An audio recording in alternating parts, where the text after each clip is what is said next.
and probably one of the most critical things to us getting traction internationally was in partnerships. And one of our first partner really was Flickr, who we launched with in late 2006, our launch partner.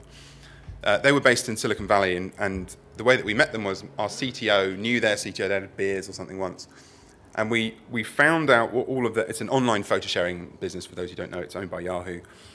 All of the members of their team were listed on the website. So I went on to find their photos online. I made cards out of them, I handmade them. We flew over to San Francisco and we basically knocked on their door and said, hey, we've made you all these nice things. Can we have a partnership, please? And they said yes. It was amazing. It was very fun, actually. When I went there, for the very first time, I went on my own. And I was gearing up for a 9 a.m. meeting, and I think it was 7:30. And I was staying in the city, and I'd been told that they were based in the city. And my CTO, Steph, who you saw before with the bunny ears, he said, yeah, they're based in the city. It's a 10-minute walk from your hotel, it's fine. Then about 8 o'clock, I realized they were in Santa Clara. It was a $200 cab ride. I just managed to make the meeting, and I think they sort of excused me from that, and they thought, who's this weird Englishman coming and trying to sell his little cards?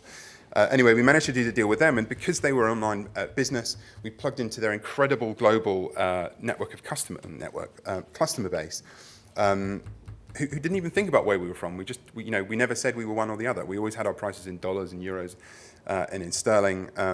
So we didn't pretend to be from anywhere, really. We've kind of played up the sort of British stationer since then, because in America they think that's stationery man from England. They love it.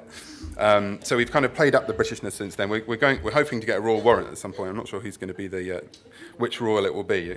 Harry, maybe. And the final piece is on sort of internationalization and what we've done.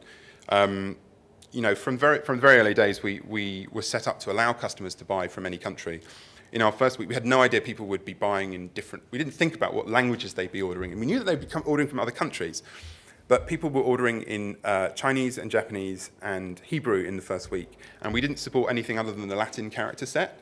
So we had thousands of orders that all were in complete gibberish. It was like / / That was like someone's name came out like that. It was a complete nightmare. But we quickly fixed it and managed to actually reprint them. But a lot of orders just went out completely blank. I'll tell you another story. I don't know how to tell this one. We have a lead developer called Dan. Keep your lead developers. You don't let them write the confirmation emails. Certainly don't let them test any product. Dan was doing all the testing for our mini card product with page 3 images. And sent a pack. The lead designer at Flickr, who we were partnering, part of Yahoo, right? He sent a pack where the top card was a pair of boobs. It was like all her lovely designs in there, and then just some tits. It was absolutely shocking. She thought it was the funniest thing ever, though.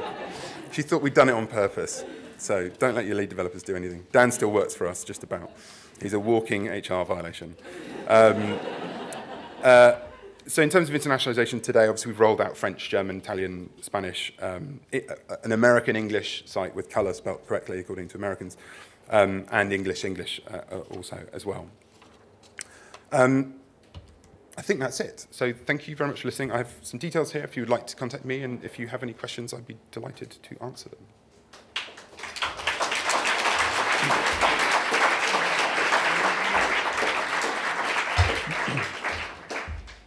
Go on, I dare you.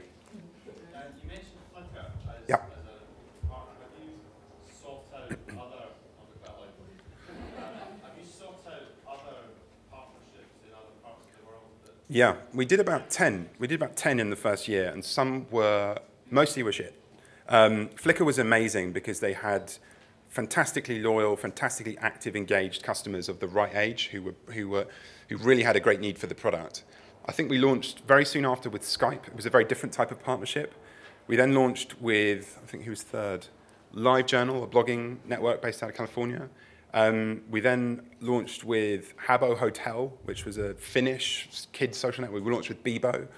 But I think we tried loads of them. They were all based all around the world. They all had global customer bases. I think that was probably the core ingredient for testing, was that they had international customer bases. Very few of them worked, and we were very lucky. If Flickr hadn't been the first one, I doubt we would have gotten as far as we did. We were very, very lucky to have done it in that order. And we have a few, we've done subsequent ones with LinkedIn and other businesses, and we have a few more in the pipeline, which we think are quite interesting. But we thought our business was going to be 90% partnerships and 10% of our own kind of direct customers. It's probably about 5% partnerships today and 95% direct customers. And I think that comes through, building a brand and building direct relationships with customers and owning those customers, which I think is ultimately very important. Yeah. So after having, as you say, failed in your first year, how did you convince? So after having failed in your first year, how did you convince venture capitalists to give you £2.5 million to? Thanks for bringing up the failure once again. It was very simple. I think they saw that little glimmer of hope, that little bit of potential, that the cards were great. The product was excellent. The physical product was excellent. It was packaged well. It looked good. And it was really fun. And they saw that there was clearly a problem in how we were acquiring customers and the way in which we'd gone to market. And what I'd done was I'd proven with one partner that it could be technically possible, that we could, with this WeWorld business in Scotland, who were hilarious. They had these brilliant little avatars. And everyone thought it was really fun. And I basically built a pipeline of 10 other partners, Flickr being the first, and all these other ones that we then later partnered with, 2 through 10.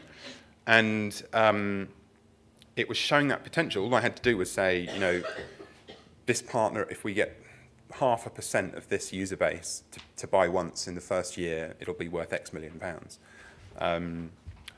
And they kind of bought it. They bought the story. And I think also having screwed it up once, I think to a certain extent, you have a bit more credibility. You've at least tried something. And I wasn't pessimistic. I was very optimistic. I said, look, half of it's failed and half of it works. That doesn't mean it's a failure. It just means that we need to make the other half work, and then we've got something really great here. So also I had a great team. So I'd managed to bring those couple guys in, and they brought a lot of credibility technically to the company, which I had no experience in at all. And I think it was a combination of those factors, like a really good sales pipeline that showed massive potential, where I'd had real conversations and had real deals on the table, and the technical cred to actually follow through and make it happen. It was still amazing. I remember going to a VC pitch on a Tuesday morning, and then I had a flight to New York, and we'd met a lot of people, and no one made any good signs in any of the meetings. I landed in New York that evening, and we'd got an offer, and I was absolutely thrilled. I had no idea that anyone was going to invest, certainly not at the numbers that I think we went out looking for £1 million and ended up with nearly 3. Hello. Hello. Leading on from that question, how do you get people to work for you for free? I think it's the same answer that I gave about the VCs investing, which is if you show promise and you show potential, then people will take a chance, take a risk with you. What we did, and I was working for free as well, so I think by showing that I was prepared to make that commitment. In the case of Bahana actually had 2 young kids, so we paid him half salary and we accrued the rest. Steph just drank an 8 in his spare time, no kids. So he accrued 100% of it, and then when we got our funding, we paid them back. So we probably ran up 50 grand's worth of debt probably in the 6 to 9 months between kind of almost running out of money and actually getting fresh capital into the business. Oh, and these were people whom we created proper relationships with. We got to know them. It wasn't like, here's a formal interview type thing. It was, they had to share the vision. They had to get it. It wasn't like hiring. It was like they were part of something. They were kind of co-founders of the business. So people go a long way to be part of something special and be in early. I think that's a really exciting time to join a business, and people will take risks for that. And they own part of the company now, so hopefully one day they'll be very rich. So.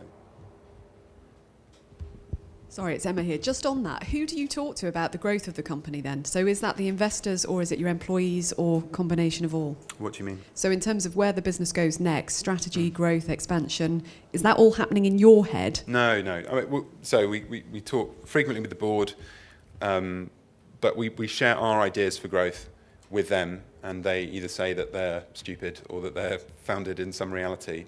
And it's usually a kind of combination of the two to get to the reality that we actually put into budgets and things like that. But typically my executive team and myself talk about what we want to do, we surface it with the board, talk about it, and then we tell the company the general areas we're going into, and then people like product managers and marketing people come in and kind of build meat on the bones in terms of the plan, and then that turns into actual projects, initiatives, and so on. There's some guys at the back there for next as well. How did you decide what to do first? So you're an online technical company, and did you think that that was the most important thing you had to do to get right before you did the other things? Do you mean right at the very, very beginning? Yeah. So well, I knew that I always wanted to. It needed to be a website. So I mean, the original idea was basically reinvent the business card for the 21st century, right? So I guess I had enough ability to design things, to write copy, to do the legal stuff. It was clear, though, as far as the investors were concerned, that having technical people in the business, if you're going to be a real website, was key. And the lesson that I'd learned from the agency, who did a great job, but they, you know, we paid them 20 or 30 grand to build the website and the software. And then when we ran out of money, they're like, sorry, can't help you anymore. So, you know, having technology people in the business was essential. And I think having someone in your company who, if you are a trading website, who is technically savvy or is a developer or whatever, is important. But the weird thing about today is, depending on what you do, you don't really need anyone technical to actually build things. You can buy a lot of this stuff off the shelf. And we built a lot of proprietary printing technology, so it was important to have that sort of skill in-house. Sorry, to follow that up, is that something that you're now glad that you did, that you own the source code and that you didn't buy off the shelf? We probably couldn't have bought this because we invented some new stuff. We invented some new ways in which printing is done. So we probably couldn't have bought that. We've probably spent a lot longer, so it took longer to get where we are, but I think the company's more valuable now as a result. And we can move faster, and it's our code, and you know, we don't have to worry about, you know, integrating pieces that we haven't worked on with pieces that we have worked on. So 95% of what we use is our own today, and there are some libraries and things to do with PDFs and printing that we have to buy. But I think follow the path of least resistance for the most part, unless that's going to trip you up further down the road. So I think we always envisaged that we would have it, so we did as much of it as we could ourselves. In the brown jacket, khaki jacket.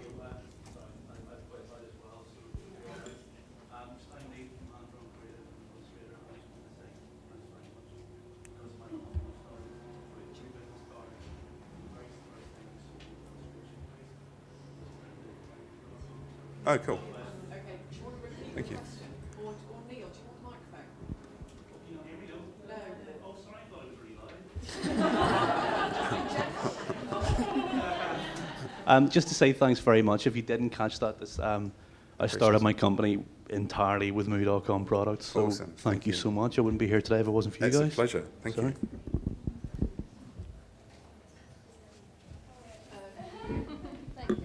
Hi, I'm Amy. I'm the membership manager at the Supper Club. I just really wanted to ask you, Richard, how you went from pleasure cards to Moo. Isn't it obvious? No, it was just clearly terrible. It was a really terrible. I mean, the idea was, you know, when you go on holiday to America or somewhere and they say you're here on business or pleasure, I just had this idea, yes, the opposite of a business card is obviously a pleasure card. But, you know, every time I pitched the business to other people, you know, and every time I was in the, you know, people would cringe. It was awful. And I think one of the things I learned was, you know, reassess all of your principles along the way. I was incredibly belligerent about it, and for far too long, and it's why I hate it even more now. Having said that, if I hadn't made such a pig's ear of the business to start with, a lot of the decisions that we made as Moo would never have happened. So really failing quickly and doing all that stuff early on was incredibly important. Well, it just sounded cool and short and memorable. And for closing words, what I used to say was it's got 2 lucky O's in it.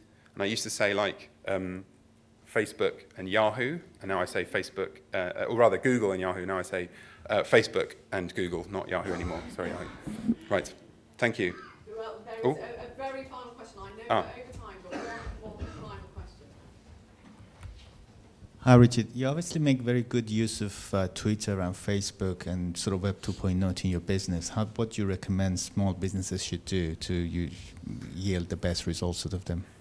I think our example is the one that I would, or our strategy was the one that I would think I would employ. Find out what people want to hear about, or an area of expertise that you have. I don't think it's a sales channel. I think what I see a lot of companies set businesses up and they just link to products that they sell, or, you know, if you want people to follow you, you have to say something interesting, and every company has an area of expertise of some kind. I think Betfair has a really funny one where they have a weird guy doing, it's nothing about betting, it's just crazy, you know, remarkable stuff. So I think regardless of what your business does, you can find interesting areas of expertise that people will find useful. And I think about it another way. I think all technology can basically be condensed down to the story of human beings. Think about it like a dinner party. If you're sitting opposite someone who's droning on about what they do for a living, you're going to get extremely bored extremely quickly. If they're interesting, if they come across as having an area of knowledge that you want to hear more about, you'll want to sit next to them at dinner. You won't want to ignore them and never see them again. I think you should behave in social media in the same way, the same principles of, you know, of the real world. So if you have something interesting to say it, but don't necessarily just relate it back to what your business does. I think those are the companies that have 10 followers on Twitter versus the companies that have millions. Thank you.